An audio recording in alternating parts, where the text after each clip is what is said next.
So, for all the farmers that live in Nebraska, you voted for Trump knowing that 70% of your workforce on your farms are migrants. Now, apparently, Nebraska is 6 months away from bankruptcy. Still voted for the mass deportation of 70% of your workforce on your farms, and now are complaining that your farms and your livelihood will not survive it. The fields of America's breadbasket are dying, not from drought or disease, but from fear.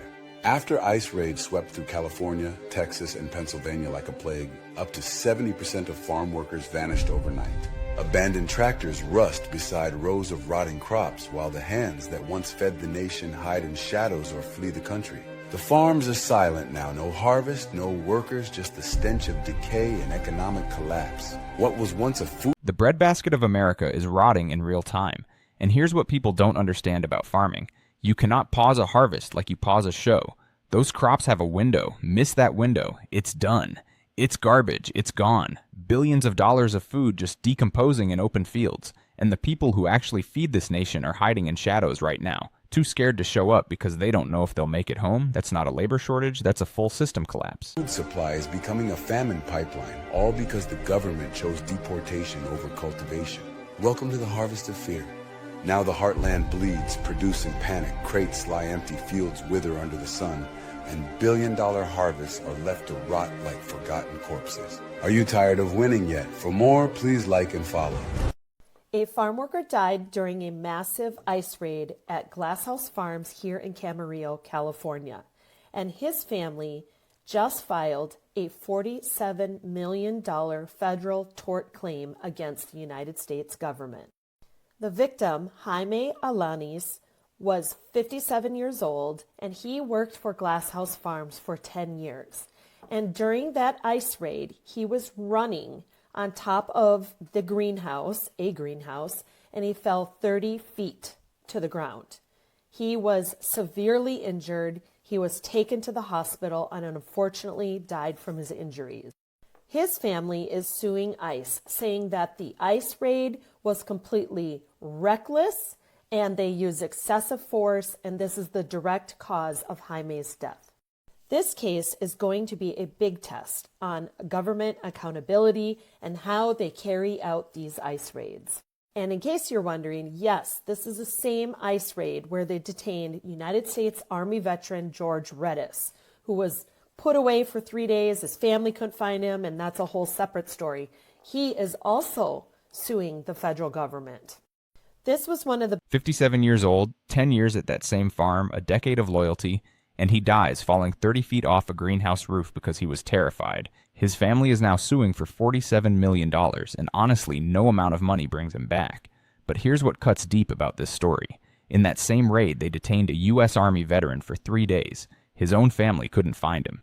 When you can't tell the difference between undocumented workers and American veterans who served this country, something has gone seriously wrong with the approach. This case is going to be a landmark test for government accountability. And it should be, because what happened here was not okay on any level. Biggest ice raids here in California. They detained over 200 people between 2 different locations that Glasshouse Farm operates, one in Camarillo and one in Carpinteria.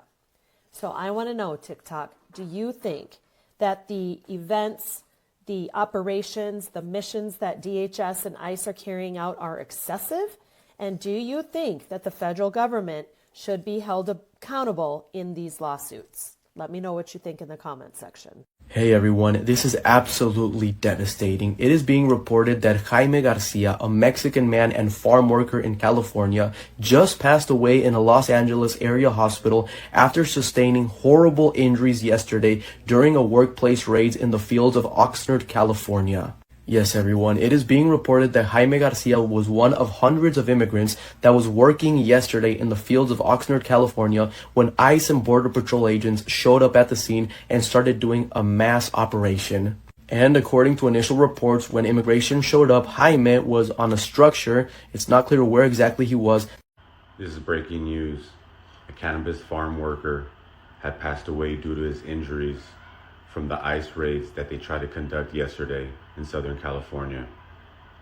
From the back and forth of standoffs and protests, one of them had passed away.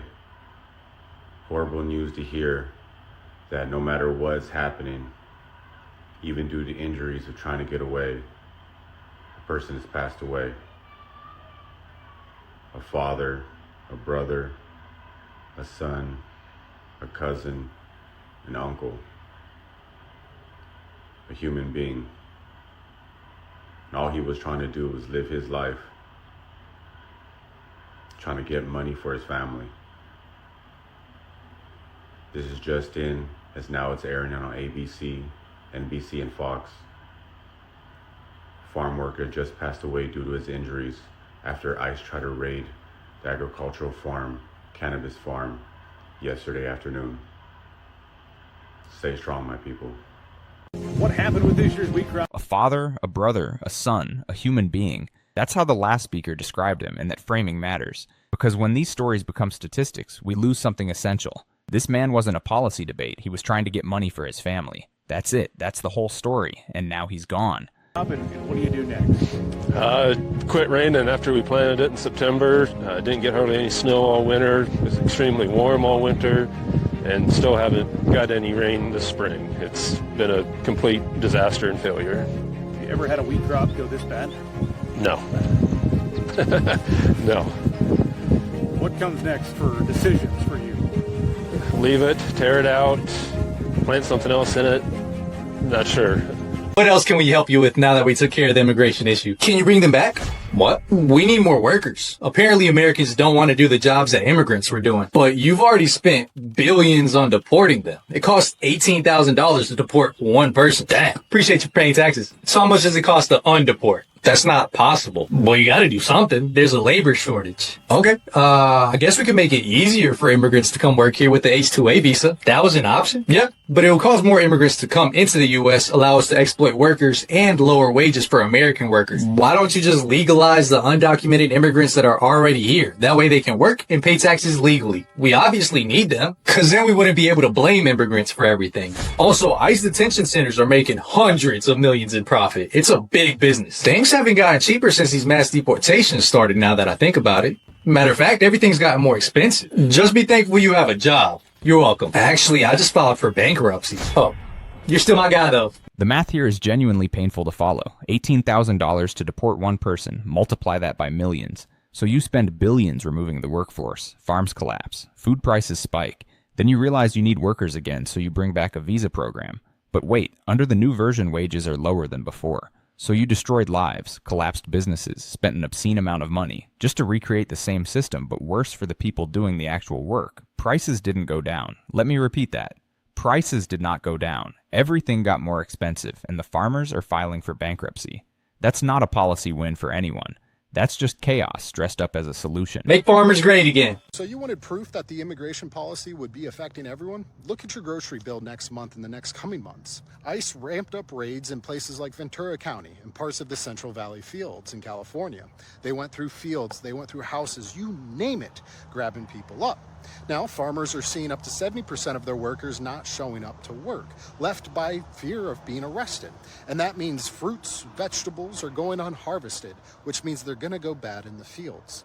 A 1/6 generation farmer put it like this: if 70% of your labor force vanishes, so does your crop. And most local workers don't want to pick these plants. And it's a real worry. Cropland is worth nearly $60 billion, and that could be at risk of going into bankruptcy, being sold off to the next bidder, and that bidder may not be an American company.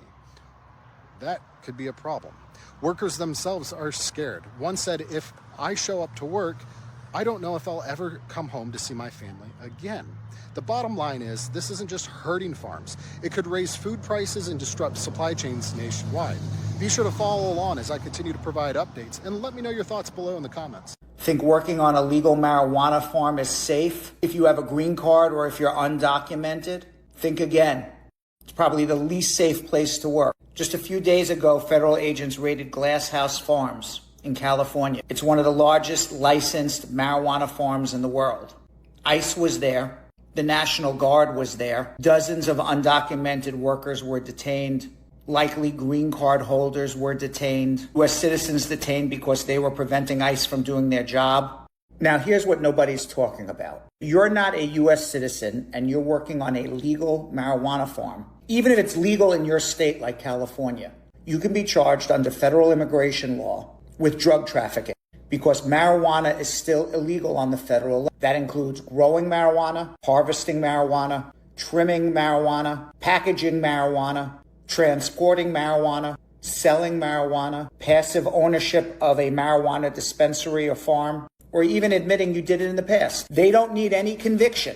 If immigration has reason to believe, which is the lowest standard possible, that you were involved in any of this with marijuana, you're getting deported for being a drug trafficker. You're inadmissible, you're deportable, you never get a green card again. There's no waiver for this. So ICE knew exactly what they were doing.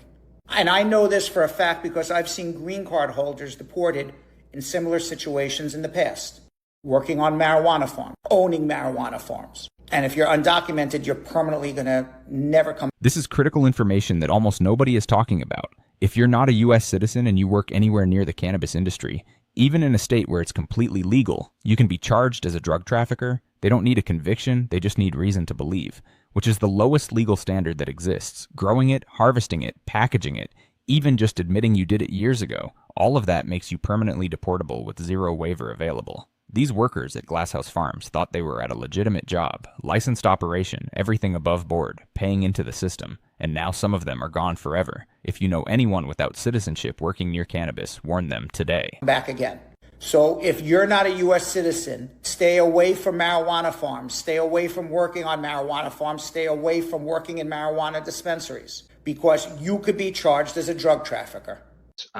There are a lot of people who are very concerned out there who voted for this administration. But, you know, they wrote it all down in Project 2025. I guess we should have paid a little closer attention to what was in that. I read the agriculture section. I know it better than I probably should. But it was there. It was all in writing. We probably should have paid closer attention to it. I'll just say this. I think it's time for this administration to recognize who put them into office and also to understand that these people are hurting, and this only adds to the hurt that they're already dealing with. Hey, y'all. I'm going to need for you guys to do what I just did and go visit Nebraska TikTok. I'm going to need Nebraska to check in. How y'all doing? I checked the news, and what I am reading is that the Nebraska ranchers are having a difficult time at the moment. The mass deportation is putting you guys significantly at risk of losing y'all family businesses. And according to the statistical data, it shows that you overwhelmingly voted to support Trump in your state. I just want to know how y'all doing. I mean, if y'all are really interested in seeing the impacts of fuck around and find out, go do some digging in Nebraska TikTok. It's eye-opening that we assume that MAGA didn't understand their impact based on their vote. This state is on the brink of bankruptcy. And these folks would still vote for him. Nebraska TikTok is genuinely one of the most eye-opening things happening online right now, because you're seeing the consequences land in real time on real people. Not through a news anchor, not through a politician's spin, through actual farmers showing you their dying fields with their own phones. And what gets me is what was just said. This state is on the brink of bankruptcy, and people would still make the same choice knowing everything they know now. That's not stubbornness, that's something deeper. When your identity becomes more important than your own survival. When you'd rather watch your generational farm collapse than admit something went wrong. That's a psychological phenomenon, not a political one, and it's genuinely heartbreaking to watch unfold. Knowing what they know now.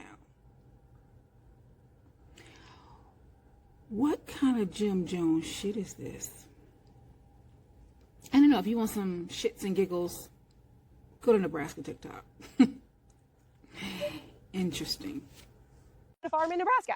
But it means that we've gotten really good at it. We have a bit of a system down. So while this isn't an old tractor sitting in a barn, this is an old motor that has been sitting out, uncovered, and it needs to go to work. So you know what this means? This is the usual suspect, the usual checklist. We need a fresh battery. We need to check all the fluids. We probably need to top it off with oil and coolant. This motor is really cool because it uses water to cool itself. We also need to lubricate the well that this engine is going to be turning. And then fingers crossed, it fires right up. What? There's fluid in there right now? That's not good. Ooh. This is the drip oil, and this is what goes down and lubricates our well. We are super, super fortunate in Nebraska to have access to an enormous underground lake called the Ogallala Aquifer. Water and fluid's never good, though. Well, it's oil. Oh.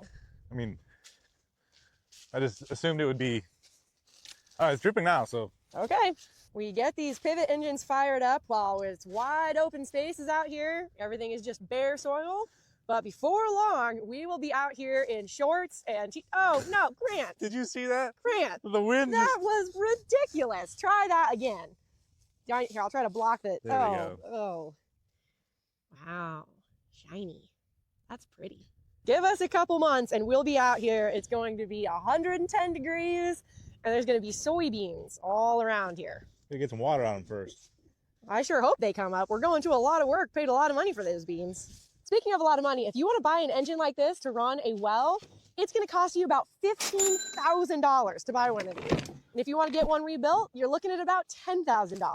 So that being said, we're going to keep running the ones that we have. I give it about a 1 in 5 odds that a mouse family has built their nest in this engine over winter. I fear them. Well, at least this is just water you're spilling on yourself. Engine hot. Engine use cold water to cool hot engine. So we don't have to run a fan through a radiator, and actually fans use a lot of energy to run. So it actually makes the engine more efficient by just using the cold water coming out of the ground. But we have to fill with water over here.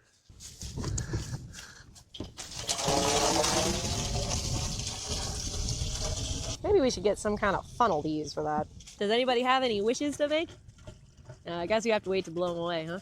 So we don't get any water in our engine over winter with blowing snow and rain. We tape up our tractor flap. If we snapped our fingers and every single illegal immigrant in the United States disappeared, we would literally starve to death. You wonder why I'm so passionate about agriculture and so passionate about immigration as part of agriculture? It's that, guys. You don't know the whole picture. Now, should we have illegal immigrants working in the field? Should we have illegal immigrants working in construction? Should we have illegal immigrants working in hotels and wherever else they might be? No, we shouldn't. But they are, and there's tens of millions of them working in the system.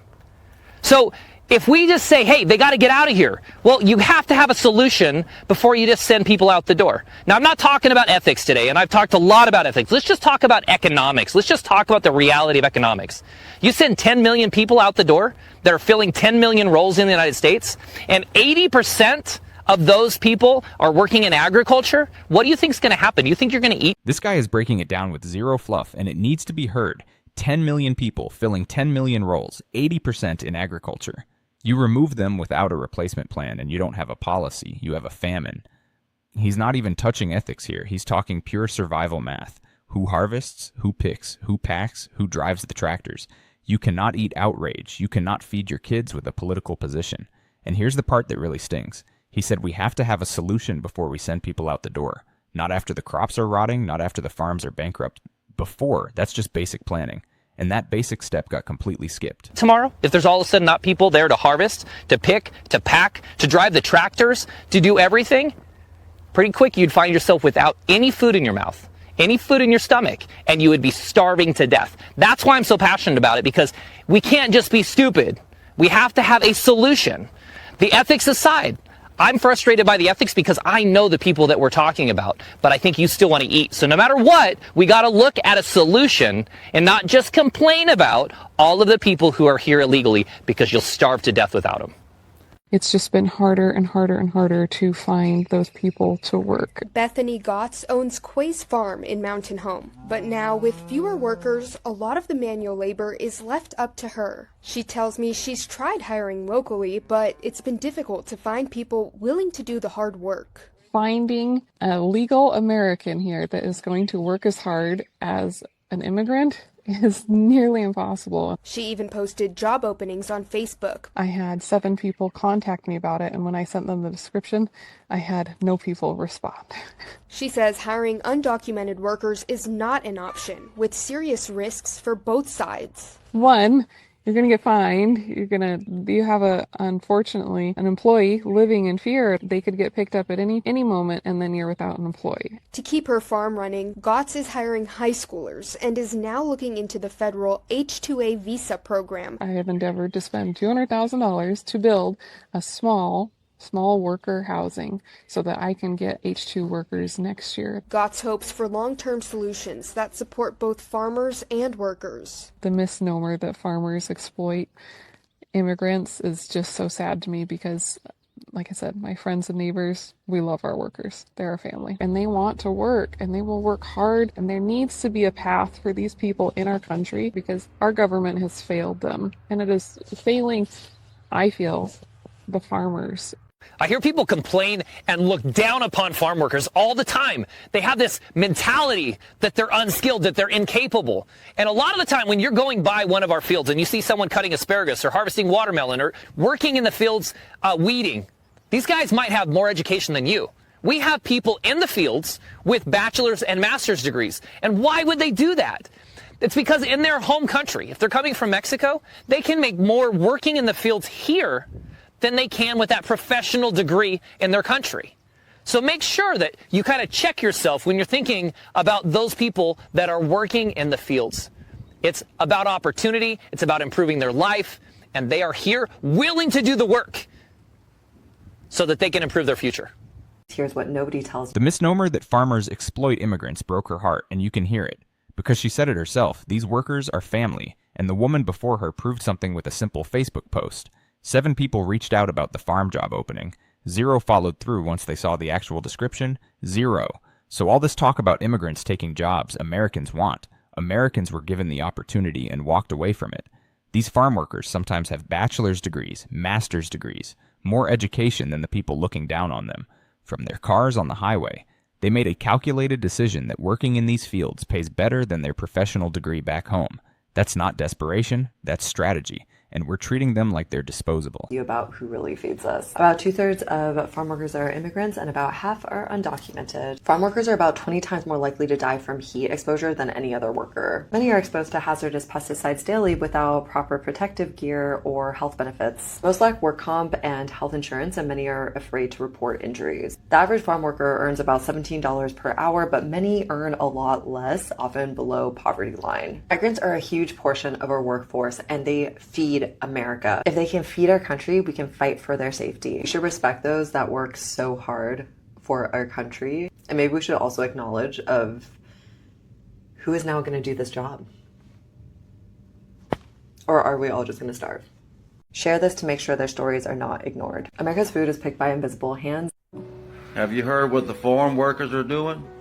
They're doing a stop work July 16th, 17th, and 18th. They're asking for our help to do a nationwide boycott. What I wish could happen for all the immigrant farm workers, stop working. 2 weeks. Just stop. Let's show the world what immigrants bring to America, what they really do and what they really provide. People claim that the immigrants are criminals. All of them are criminals. No, they're not. If every immigrant would refuse to work on these farms for 2 weeks, America would start seeing what they're doing. To all the ones that want the immigrants off the farms and deported out of America, I wish this stop work would go on for a lot longer. To show the importance of immigrants in America. Let's support them by spreading the message of what they're doing. The Trump administration now wants to make it easier for farms to hire immigrants after trying to deport all of them. After conducting mass deportation of farms and all of the ICE raids, Trump is now trying to get all of those immigrant farm workers back. Because it turns out Americans never wanted those jobs and they still don't. Shocker. And the farms are really pissed off about losing a majority of their workforce. So he's going to make it cheaper for farms to hire workers on an agricultural visa called the H-2A visa. Under this new rule, wages will be lowered even more. So what should these farmers do? Apply for a labor trafficking visa, which can get them a green card if they can prove that they've been trafficked into the United States by their employer and then further exploited. So then they can leave their employer and then file a lawsuit against them. Once there's a few more calved, we'll start milking twice a day, then the early mornings will begin. Currently I'm starting work at 8 o'clock, but it will eventually be like 4:30, which I am not looking forward to. It's nearly 3 o'clock, so let's go and check the cows and see if they are ready to be moved back onto the standoff. The cows seem happy. They're definitely ready to come off though. What in the world is going on in Nebraska? And why do I say that? Because a farmer who was out in his field in one of his vehicles was surrounded by ticks all over the vehicle. The video is unbelievable to see. Have a look at this for yourself. Hope you guys can see this, but that is all ticks. Little small ticks. Disgusting. This is totally insane, with many people in the area claiming that in their 71 years of farming, they have never seen this many ticks in their lives, leaving a lot to ask the question as to what the heck is going on with this tick situation. A lot of people have come forward and said that this is not normal, especially farmers. They're very concerned for their livestock with the amount of ticks that they're finding both on their equipment, in their fields, and on their animals. Let me know your thoughts on this in the comments, and as always, I'd love to hear from you. Some tragic breaking news. A farm worker has died following a federal immigration raid at a legal cannabis farm in California.